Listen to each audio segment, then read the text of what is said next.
大家好，歡迎收睇中醫幫到你。今日嘅主題係菠菜好多鐵質，但係唔啱你喎。我食唔食得雞？我食唔食得牛？我食唔食得蝦？每一日我都要回答類似嘅問題。有一次病人問我食唔食得菠菜喎，我話唔能夠常常食嘅喎，佢就感到好意外啦。乜唔係話菠菜好多鐵質嘅咩？菠菜雖然好多鐵質，但係佢嘅屬性係偏於寒涼嘅，體質虛寒嘅人咧就唔適宜多食啦，否則就會變得寒上加寒。中醫將飲食嘅屬性咧分為寒、涼、平、溫、熱五種嘅。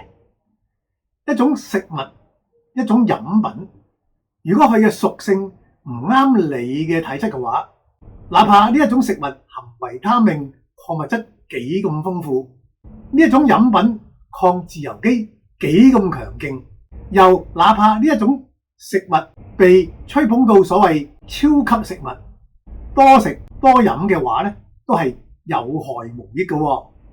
又譬如綠茶咁，坊間咧盛傳綠茶嘅抗氧化能力極高，可以防癌、減肥、延年益壽咁。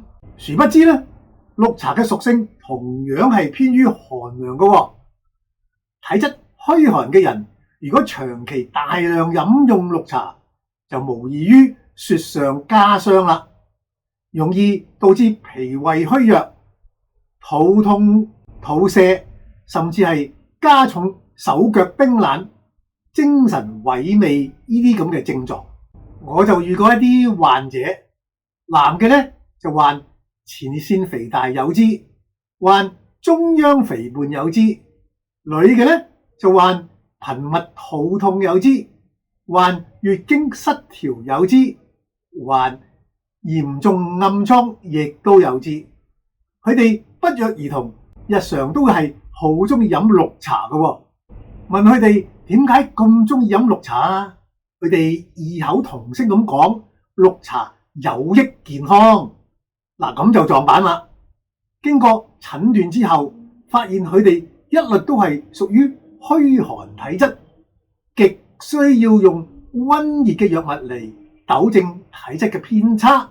但係佢哋就蒙查查咁樣，經常飲綠茶嚟所謂保健，勸佢哋馬上停飲綠茶，並開咗一啲包括附子啊、乾薑啊呢啲藥物嘅處方。佢哋食咗藥之後，病情都大幅改善咗。張三嘅靈丹係李四嘅毒藥，大家請記住啦。衡量一種飲食係唔係有益，唔可以只係問一種食物維他命、礦物質多唔多，抗氧化力強唔強，酵素嘅含量豐唔豐富。最重要係要睇下呢種食物嘅屬性係唔係同你嘅體質相匹配。大家想唔想了解一下各種蔬菜同埋瓜果嘅寒熱屬性嘅呢？有興趣嘅話，可以點擊下面資訊欄嘅連結，大家就可以睇到各種蔬果嘅寒熱屬性噶啦。好，我哋講到呢度，下次再見。支持中醫幫到你，讓中醫智慧家傳戶曉。請訂閱、讚好同埋分享開去，記得撳埋個鐘仔，以後就會收到最新片段㗎喇。